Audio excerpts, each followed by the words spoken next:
ব্যবসায়ী রাজনীতিবিদ হয়রানি, কিংস পার্টি গঠন, আজকের যিনি প্রধানমন্ত্রী তারেক রহমান সাহেবকে রিমান্ডে নির্যাতনের যে অভিযোগ যাদের বিরুদ্ধে রয়েছে তার মধ্যে অন্যতম মাসুদউদ্দিন চৌধুরী। 15 বছরের বেশি সরকার ক্ষমতায় ছিল আওয়ামী লীগ সরকার, সেই সময়ের সাথে যারা জড়িত এই ধরনের কর্মকাণ্ডের সঙ্গে তাদেরকে বাদ দিয়ে নতুন করে আওয়ামী লীগ করা যায় কিনা এক ধরনের আলোচনা কিন্তু বাদের আছে। খোদ কর্মীদের মাঝে অনেকের আলোচনা আছে যে যারা অপকর্মের মাত্রা যারা এমন পরিমাণ ছাড়িয়ে গেছে, খোদ কর্মীদের সঙ্গে যারা অপকর্ম করেছেন তাদেরকে বাদ দিয়ে কেন আওয়ামী লীগ হবে না। অনেক জায়গায় রেশনিং হচ্ছে, মোটরসাইকেল অনেকে বলছে যে 3 লিটার থেকে 4 লিটারের মতো তেল দিচ্ছে। আবার কিন্তু ঢাকার বাইরে অনেক জায়গায় বলছে যে তারা ঘন্টার পর ঘন্টা অপেক্ষা করে 100 টাকা অথবা 100 টাকা থেকে 200 টাকার মতোই তেল পাচ্ছে তারা।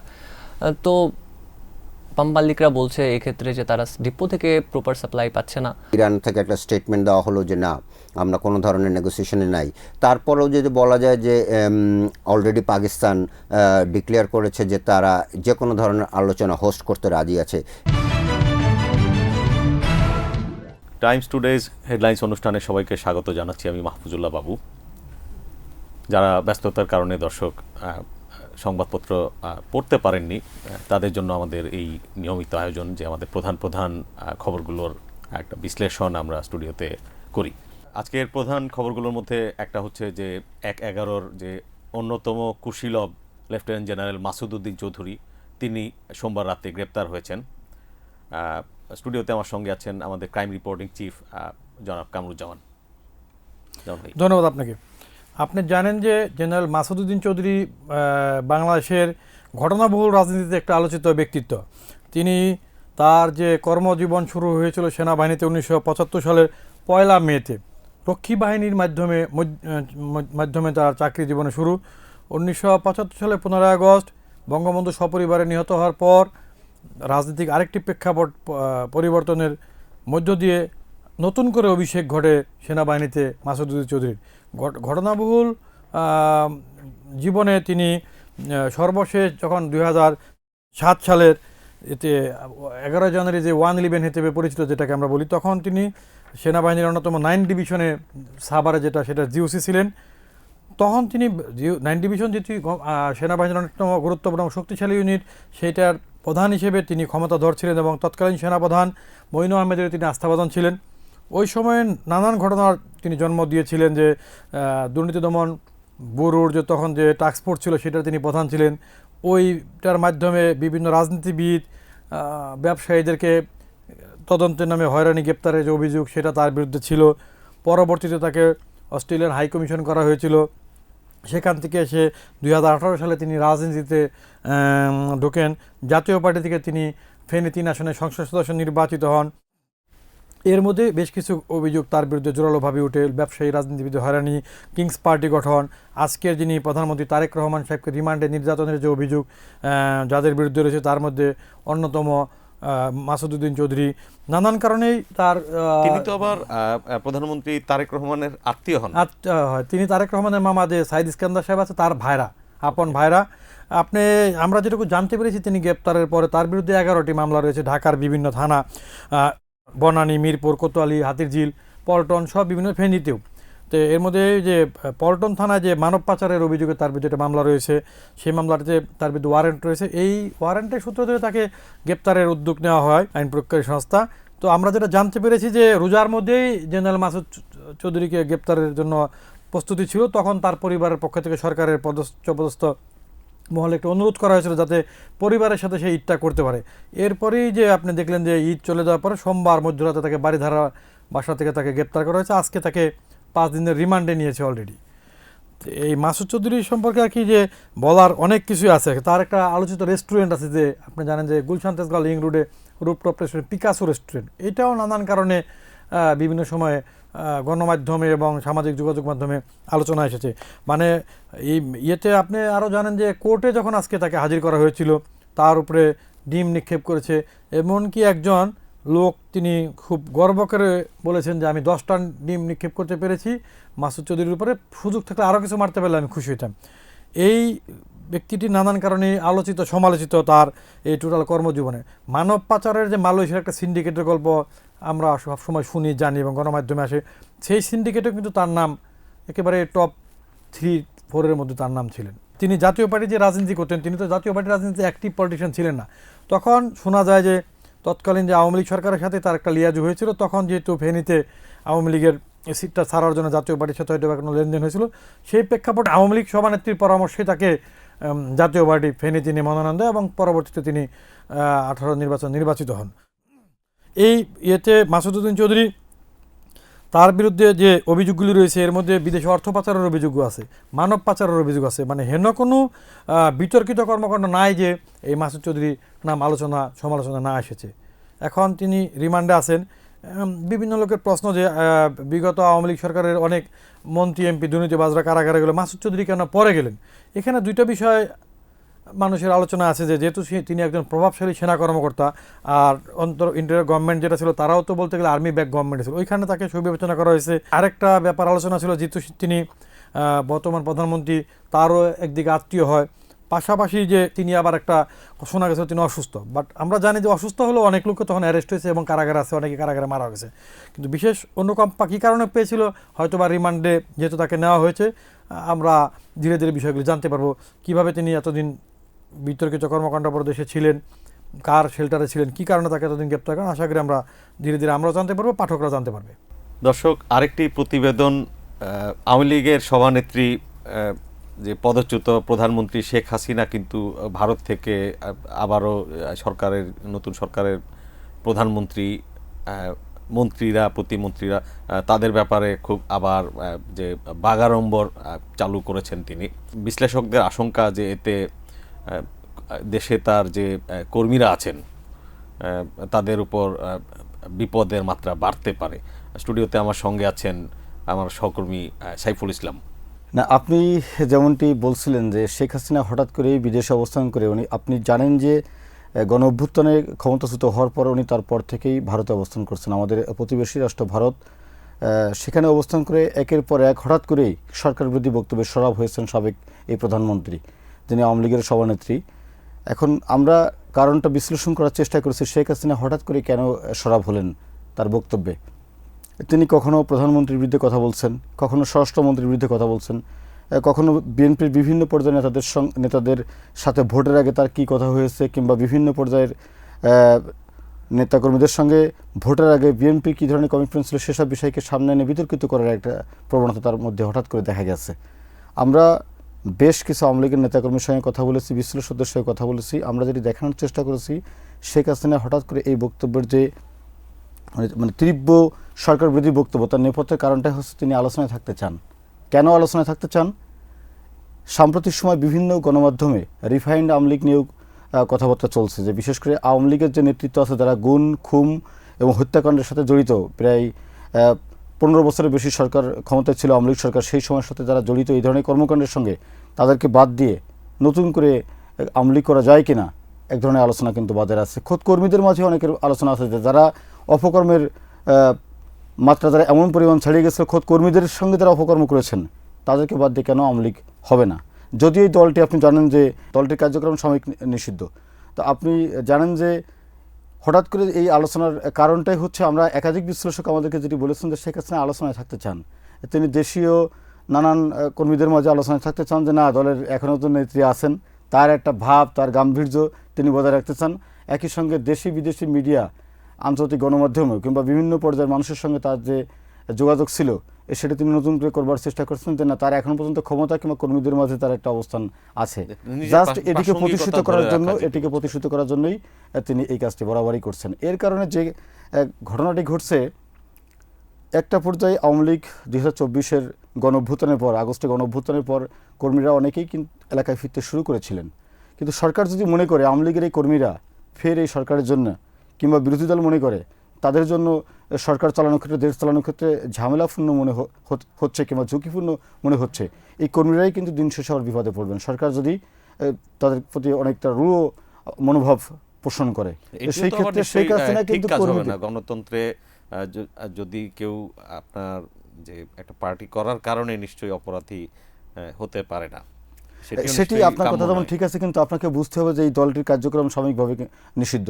সুতরাং নিষিদ্ধ ঘোষিত কোনো সংগঠন যদি হাক ডাক দেয় যে আমি এই করব, ওই করব, আবার আমরা ক্ষমতার সাথে চিন্তা ভাবনা করছি, এই করছি, ও করছি, এর বাস্তবতার সাথে কোনো কিছুই সামঞ্জস্যপূর্ণ না। কিন্তু আপনি যদি মনে করেন আপনি ক্ষমতায় থেকে আরেকটি দল যারা ক্ষমতাচ্যুত, ক্ষমতাচ্যুত গণ অভ্যুত্থানে যে সরকার পতন হয়েছে সেই সরকারের লোকজন যদি হাক ডাক দেওয়ার চেষ্টা করে, নিশ্চয়ই এখন বিএনপি এবং জামাত এটা কিন্তু খুব ভালোভাবে নিবে না, এটা খুব স্বাভাবিক একটি হিসাব। সেক্ষেত্রে এই কর্মীদের বিপদে ফেলে শেখ হাসিনা আলোচনায় থাকতে চাচ্ছেন, তিনি নানানভাবে আলোচনা থাকতে চান, দলে তার কর্তৃত্ব প্রতিষ্ঠা করতে চান, সেটি নিয়ে আমরা আজকের রিপোর্টটি দেখানোর চেষ্টা করেছি। নিঃসন্দেহে এই যে আপনার যখন আপনার সরকারের পতন মোটামুটি ভিজিবল, শেষ দিনেও কিন্তু দলীয় হাইকমান্ড থেকে সারা দেশে নেতাকর্মীদেরকে মাঠে নামার নির্দেশ দেওয়া হয়েছে, যেটি কিনা আরও জনধিক্কার সেই নেতাকর্মীদের ওপরেই গেছে। আপনি ঠিক বলেছেন যে 24 আগস্টের গণ অভ্যুত্থানের শেষ সময়ে এসে নেতাকর্মীদের মাঠে নামার কথা বলা হয়েছিল। আমরা কার্যত আওয়ামী লীগের নেতাকর্মীদের খুব একটা মাঠে কিন্তু দেখিনি সেদিন। কেন দেখিনি? এই নেতৃত্বের প্রতি তৃণমূলের বড় একটি অংশেরই কিন্তু প্রবল অশ্রদ্ধা এবং তাদের প্রতি সমর্থন ছিল না এক কথায় আর কি। তো এবার আমরা দেখছি যে শেখ হাসিনা কিংবা তার বিদেশে পালিয়ে থেকে খুব আরামায়েশি জীবনযাপন করা নেতাদের যে বক্তব্য, তাদের এই কথার সাথে দেশে যারা অবস্থান করছেন, তাদের নিজস্ব নিরাপত্তার কারণে, ব্যবসা বাণিজ্য টিকে রাখার ক্ষেত্রে, এলাকায় অবস্থান করার কারণে, নানান কারণে তারা শেখ হাসিনার কথা এবং শেখ হাসিনার আশীর্বাদপুষ্ট সেই সব বিদেশে অবস্থানকারী নেতাদের কথাই কোনো পাত্তাই দিচ্ছেন না। তারা তাদের মতো চলার চেষ্টা করছেন। তারপরেও শেখ হাসিনার বক্তব্যগুলো ক্রমেই আওয়ামী লীগের তৃণমূল নেতাকর্মীকে ঝুঁকির মধ্যে ফেলেছে, এটি অনেকটাই স্পষ্ট। এবার জ্বালানি পরিস্থিতিতে নজর দেওয়া যাক দর্শক। সরকার বলেছিল যে খুচরা পর্যায়ে রেশনিং হবে না, কিন্তু বাস্তবে হচ্ছে। পেট্রোল পাম্পে মঙ্গলবার কিন্তু যখন মানুষ কাজে ফিরতে শুরু করেছেন, অপেক্ষার সারি আরও দীর্ঘ হচ্ছে। অনেক পাম্পে কিন্তু দেখা যাচ্ছে আবার তেল শেষ হয়ে যাচ্ছে। স্টুডিওতে আমার সঙ্গে আছেন আমার সহকর্মী সাদমান তাহমিদ। ভাই, গভর্নমেন্ট যদিও প্রমিস করেছিল যে আসলে রেশনিং হবে না, কিন্তু আসলে মাঠ পর্যায়ের চিত্রটা কিছুটা ভিন্ন। কারণ দেখা যাচ্ছে যে অনেক জায়গায় রেশনিং হচ্ছে, মোটরসাইকেল অনেকে বলছে যে 3 লিটার থেকে 4 লিটারের মতো তেল দিচ্ছে। আবার কিন্তু ঢাকার বাইরে অনেক জায়গায় বলছে যে তারা ঘন্টার পর ঘন্টা অপেক্ষা করে 100 টাকা অথবা 100 টাকা থেকে 200 টাকার মতোই তেল পাচ্ছে তারা। তো পাম্প মালিকরা বলছে এক্ষেত্রে যে তারা ডিপো থেকে প্রপার সাপ্লাই পাচ্ছে না। বিভিন্ন পাম্প মালিকদের অর্গানাইজেশনের প্রেসিডেন্টের সাথে কথা হয়েছে, বিভিন্ন স্টেক হোল্ডারদের সাথে কথা হয়েছে। তারা বলছে যে আসলে গভর্নমেন্ট যা বলছে বাস্তবে কিন্তু মাঠের চিত্র অনেকটাই ভিন্ন। এই ক্ষেত্রে তারা বারবার বলছেন যে যদি সাপ্লাইটা নর্মাল না হয়, গভর্নমেন্ট থেকে তারা নর্মাল সাপ্লাই না পায়, তাহলে তারা আসলে মানুষকে সাপ্লাই দিতে পারবে না, তাদের রেশনিং আসলে করতেই হবে। তারা এটা স্বীকার করেছেন যে তারা আসলে রেশনিং করছেন পরিস্থিতি শিকার হই। সরকার যেটা যে আপনার ডিপোগুলোতে 25% সাপ্লাই কাট করেছিল শুরুতে, সেটি আবার অফিসিয়ালি অ্যানাউন্স করা হয়েছে যে এখন থেকে ঈদের আগে যে 15% সাপ্লাই কম থাকবে। তো বাস্তবে আসলে কি খবর পেলেন আপনারা? বাস্তবে আসলে দেখা গিয়েছে, যেমন আমরা যদি চট্টগ্রামের কথা স্পেসিফিক্যালি বলি, তাহলে চট্টগ্রামে আমরা দেখতে পেয়েছি যে 30% সাপ্লাই কাট হয়েছে আগে ডিপোগুলো থেকে। হ্যাঁ, আগে একজন পেট্রোল পাম্পের মালিক জানিয়েছেন আগে তার দৈনিক 9,000 এর মতো পেতেন, কিন্তু এখন ওইটা 1/3 হয়ে প্রায় 3,000 লিটার্স তার হচ্ছে। তো এটা শুধু একটা পেট্রোল পাম্পের না, এটা আসলে মোটামুটি চট্টগ্রামের অনেকগুলো পেট্রোল পাম্প এবং চট্টগ্রাম ছাড়িয়েও পুরো বাংলাদেশ জুড়েই কিন্তু এই অবস্থা দেখা গিয়েছে। এখানে আসলে যদিও তথ্য বলছে যে প্রায় 9 থেকে 15 দিন বিভিন্ন অকটেন, ডিজেল, গ্যাসোলিন মজুদ আছে, কিন্তু আসলে সরকার কিছুটা রেশনিং করেই তারা ডিপোগুলো থেকে আসলে পেট্রোল পাম্প ওনারদের দিচ্ছেন। এটা কিন্তু আসলে আজকে আমরা যদিও চেষ্টা করেছিলাম বিভিন্নভাবে যে আসল তথ্যটা কি অবস্থা ডিপোগুলোতে দেওয়ার জন্য, কিন্তু আমরা আসলে অনেক কারণেই সেই তথ্যটা পাইনি। কিন্তু আমরা আসলে যখন মাঠে গিয়েছি তখন আসলে আমরা সাফারিংস দেখেছি মানুষের, বিভিন্ন বড় বড় লাইন, মানুষজন আসলে অপেক্ষা করতে হচ্ছে মানুষের জন্য। এনার্জি মিনিস্টার মঙ্গলবার সচিবালয়ে সাংবাদিকদের বলেছেন যে মজুদ পর্যাপ্ত, সরবরাহ পর্যাপ্ত, এটি তিনি কোট আনকোট বলেননি। আবার বলছেন যে আসলে মানুষের প্যানিক বাইংয়ের কারণে এখনও চাহিদা অতিরিক্ত। কিন্তু আসলে শুরুর দিকে যেটি ছিল প্যানিক বাইং, এখন কিন্তু আসলে এসেনশিয়াল যে আপনার একেবারে যেটুক না হলেই না, এটুকের জন্য মানুষকে কষ্ট করতে হচ্ছে। এক্সপার্টরা এখন কি বলছেন? এক্সপার্টরা কিন্তু একদিকে বলছেন যে গভর্নমেন্টের এই যে ডিসিশন, যদিও গভর্নমেন্ট এখনো অফিসিয়ালি বলেনি, কিন্তু গভর্নমেন্টের যে ডিসিশন রেশনিং করে পেট্রোল, বিভিন্ন ধরনের ডিজেল, পেট্রোল, অকটেন এগুলো প্রোভাইড করা, এটা একটা সঠিক সিদ্ধান্ত। কারণ পুরো বিশ্বের পরিস্থিতি আসলে এই দিকে একটা ক্রাইসিস মোমেন্টে চলে গেছে। আমরা আন্তর্জাতিক যেই জ্বালানি সংস্থা আছে তারাও ওয়ার্ন করেছে যে একটা সেভিয়ার ক্রাইসিস আসছে। এই ক্রাইসিস বাংলাদেশ মানে ওয়ার্ল্ডের এখন যে ক্রাইসিস, এটা গত কয়েক দশকের ক্রাইসিসকে সারিয়ে যাবে এরকম। এই অবস্থায় কিন্তু এক্সপার্ট বলছেন যে এই যে ডিসিশনটা গভর্নমেন্ট নিয়েছে এটা ঠিক, কিন্তু তিনি আবার একই সাথে বলছেন যে আমাদের অল্টারনেটিভ মেথডে দিকে লক্ষ্য রাখা উচিত। শুধুমাত্র কিছু দেশের প্রতি আমাদের আস্থা না রেখে আমরা আমাদের আরও অল্টারনেটিভ, যেমন রাশিয়ার কথা বলেছেন, নাইজেরিয়া এবং বিভিন্ন আফ্রিকান কান্ট্রির কথা বলেছেন, সেখান থেকে আমাদের যেই ফাইনাল প্রোডাক্টটা পরিশোধিত, যেহেতু আমাদের রিফাইনারি ওইভাবে নেই, সো আমাদের রিফাইন্ড যেই অয়েলটা ওইটা নেওয়ার কথা বলেছেন। এবং এটা ছাড়াও তিনি ওয়ার্ন করেছেন যে আমাদের চড়া দামে যে তেল কেনার যে পরিস্থিতি অনেক সময় সৃষ্টি হয়, সেটা থেকে আমাদের বেঁচে থাকতে হবে। দর্শক, মার্কিন প্রেসিডেন্ট ডোনাল্ড ট্রাম্প বলছেন যে তিনি নেগোসিয়েশন করছেন ইরানের সাথে যাতে এই যুদ্ধ তাড়াতাড়ি বন্ধ হয়ে যায়। এদিকে আবার ইরান বলছে যে এই ধরনের ঘটনা আসলে ঘটছে না। সব কিছু মিলিয়ে কোন দিক যাচ্ছে এই ইরান, ইসরায়েল বা আমেরিকার সাথে এই যুদ্ধ? স্টুডিওতে আমার সঙ্গে আছেন আমাদের কূটনৈতিক প্রতিবেদক জনাব শেখ শাহরিয়ার জামান। আমরা তার কাছ থেকে শুনি। ধন্যবাদ। আপনারা সবাই জানেন যে 28শে ফেব্রুয়ারি শুরু হয়েছে, সেই হিসেবে আজকে তো 25তম দিন। এর মধ্যে তো ইসরায়েল এবং আমেরিকা তো বম্বিং করছেই, আবার ইরানও কিন্তু রিটালিয়েশন বিভিন্ন ধরনের প্রতিরোধমূলক ব্যবস্থা নিচ্ছে। ইভেন আজকেও ইরান কিন্তু তেল আবিবে বেশ কিছু মিসাইল এবং ড্রোন অ্যাটাক করেছে। সো অলটুগেদার ট্রাম্প সাহেবের যে বক্তব্য যে বিহাইন্ড দ্য সিন আলোচনা চলছে এবং সে কিছুটা হলেও আক্রমণ পসপন করেছে বলে যে ধরনের ঘোষণাটা দিয়েছিল, সেরকম কোনো কিছু কিন্তু দেখা যাচ্ছে না। দুই পক্ষই কিন্তু তাদের মতো করে হামলা প্রতি হামলা এটা চালিয়ে যাচ্ছে। ইন দ্য মিন টাইম যেটা বলা হচ্ছিল, যেটা আপনি বলছিলেন যে ট্রাম্প সাহেবের বক্তব্য, সে যেখানে উনি বলছিলেন যে একটা প্রোডাক্টিভ আলোচনা হয়েছে ইরানের সঙ্গে, এবং তার পরপরই ইরান থেকে একটা স্টেটমেন্ট দেওয়া হলো যে না, আমরা কোনো ধরনের নেগোসিয়েশনে নাই। তারপরেও যদি বলা যায় যে অলরেডি পাকিস্তান ডিক্লেয়ার করেছে যে তারা যে কোনো ধরনের আলোচনা হোস্ট করতে রাজি আছে। এই ধরনের কমেন্ট সাধারণত একটা পার্টিকুলার স্টেজে গিয়েই বলা হয়, তা না হলে তো তার ক্রেডিবিলিটি থাকে না যে কেন সে হঠাৎ করে কথা বলবে। অন্যদিকে যে বিভিন্ন ডিপ্লোম্যাটিক সোর্স, যেটা আমরা বিভিন্ন নিউজ এজেন্সি এবং নিউজ পেপার থেকে জানতে পারছি, যে টার্কি, পাকিস্তান এবং ইজিপ্ট তারা বিহাইন্ড দ্য ডোর কিছু একটা আলোচনা করার চেষ্টা করছে। যেমন পাকিস্তানের চিফ অফ স্টাফ উনি ট্রাম্প সাহেবের সাথে কথা বলেছেন, আবার শাহবাজ পাকিস্তানের যে প্রাইম মিনিস্টার, সে ইরানের প্রেসিডেন্টের সাথেও আলোচনা করেছেন। সো আলোচনাটা বিহাইন্ড দ্য সিন আমরা হয়তো বা সামনে থেকে খুব একটা বেশি দেখতে পাচ্ছি না, কিন্তু পিছনে যে কিছু একটা হচ্ছে, কিছু একটা আলোচনা চলছে যুদ্ধটাকে দ্রুত থামিয়ে দেওয়ার, সেটা মোটামুটিভাবে নিশ্চিতভাবে বলা যায়।